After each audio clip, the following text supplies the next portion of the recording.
Good afternoon, everyone. I would like to thank everyone for attending this presentation for the Human Resources Tactical Plan for 2015.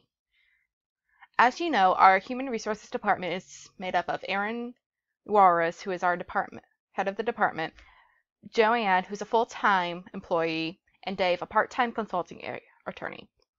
Our mission statement is to improve the well-being of individuals through health education, counseling, and detection screening programs, while our vision statement is to be the premier provider of the state-of-the-art health services in the Greater Central Ohio region. Our 2015 strategic goals were to secure and turn to support the director's goals by a program and event, recruit and train agency volunteers to ensure the expansion of the agency and director's tactical goals, and to oversee all aspects of the hiring of any new staff persons necessary for success of agency goals, includes advertising, recruiting, screening, and providing overall acclimation to the agency. Our 2015 Tactical Human Resources goals are to create a hiring and training program. The deadline would be June 30th. We will also research and create a 2016 government policy updates, which should be done by November 31st when our state legislatures will break for the season and ready to distribute December 20th, which will allow us a few more weeks prior to the start of the year to know what the new policies are. Also, we wish to hire a minimum of 6 new staff members in each department. That would be 3 payroll and 3 volunteers, which hopefully will be done by December 31st of this year. In doing a SWOT analysis, we looked at our strengths, weaknesses, opportunities, and threats. Our strengths are the ties to the court systems for legal advice. We also have a great community reception, and we have a stable monetary reserve in the bank as of right now. Our weaknesses is we do not have enough workers. We also need to increase personnel education to make sure that we are in compliance with our policies. We also have, because of the market we are in, a very uncertainty of our financial stability. It could change from this year to next year. Our opportunities is we do have the opportunity to hire new employees and get a fresh view. We do have the potential to growth, not just as a company itself, but as a community and in the health field as in general. We also have the governmental push for access to care for those in the rural areas.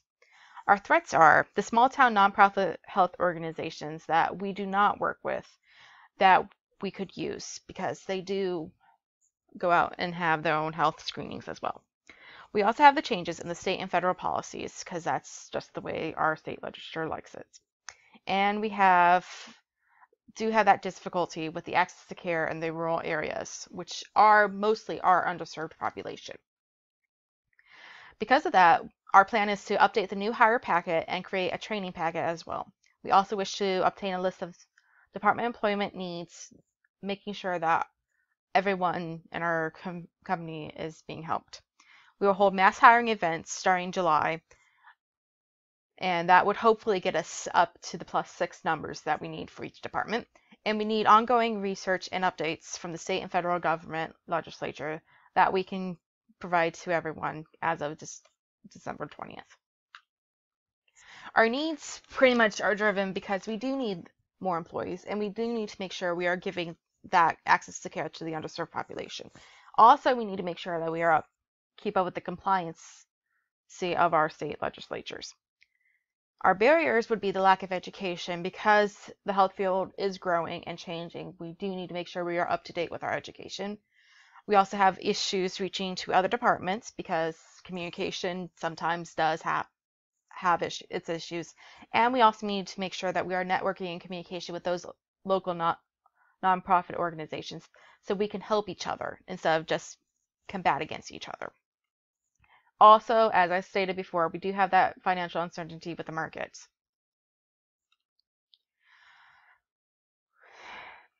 Our managers in the Human Resources Department, though they are dedicated to help serving everyone in our employees, we do need to be task-oriented with an initiative, making sure that we are staying on top of the tasks that we're given and being very diligently in order to complete them. Also, our human resources team is a continuous improvement team with dedicating to make sure that all of our workplace issues and conflicts are being taken care of. But we also can be at times self-managed, and we can be very, very great problem solvers.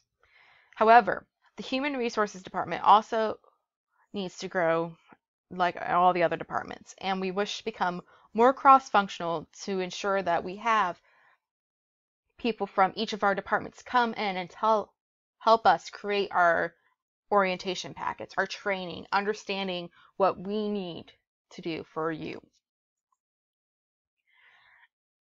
Because we are the Human Resources Department, we do look at McClellan's acquired needs theory, which promotes the motivation of an employee. An employee is motivated by three things, according to David McClellan. Achievement, which means that they are going to that next level, striving to keep continuing doing the good stuff that they need to do. Power, that's not just only power over everyone else, but power over oneself, into which they are comfortable and have control over themselves and feel like they are of value. Which brings into the main one, which is affiliation, making sure that our employees, our volunteers, everyone feels like they belong and can contribute and are valued to the organization. The control process is very simple. We establish standards, we measure the performance, we compare the performance to the standards we have established, and we take the corrective action should there be needing it.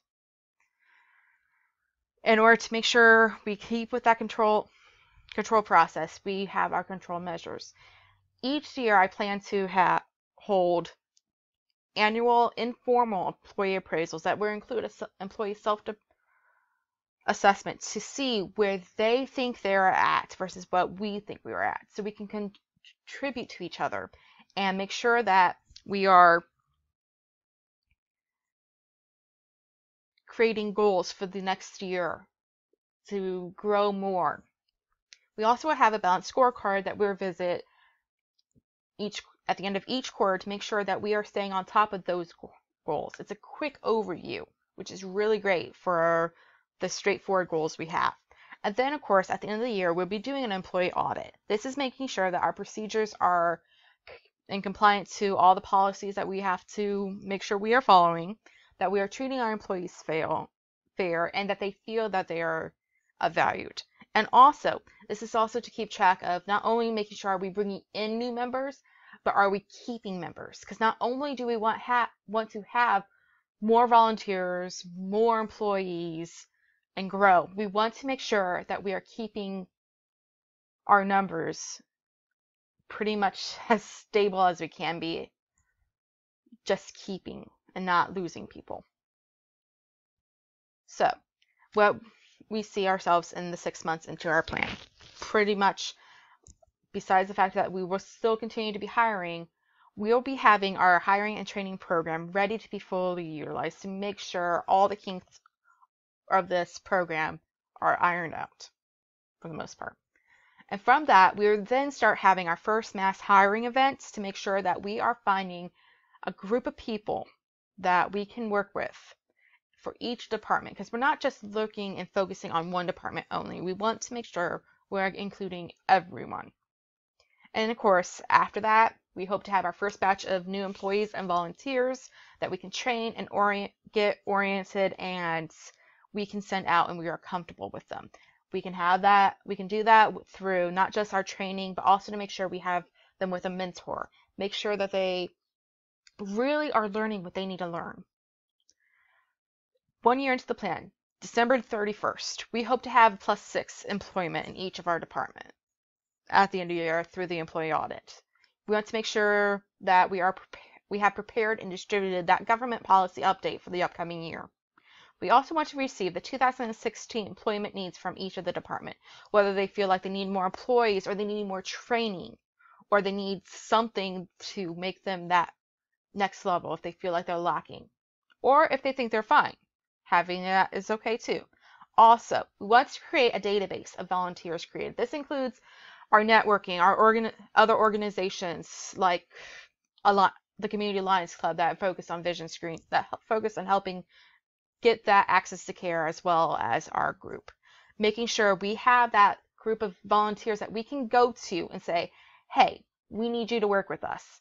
Will you be willing to work with us? This is what we do, and we can rely on them and they can rely on us, because that's really what the health community is about, making sure that we help each other and we help those in need. As we move forward from the December 31st, we also want to look into forward to the next year, 2016. First of all, we want to make sure that we're minimizing that mass hiring, so we can just focus on, okay, we need to replace this employee, we need to replace that employee, not just massively needing people. We also want to increase staff training, including new and old, to make sure we are being up to date and using what we need to use. We also need to have that and continue research in the new health policies, because each year new legislature changes. And lastly, we need to reach out and network more with those local organizations, as I stated before. And with that being said, I once again thank you for attending this meeting and open the floor to questions. Thank you.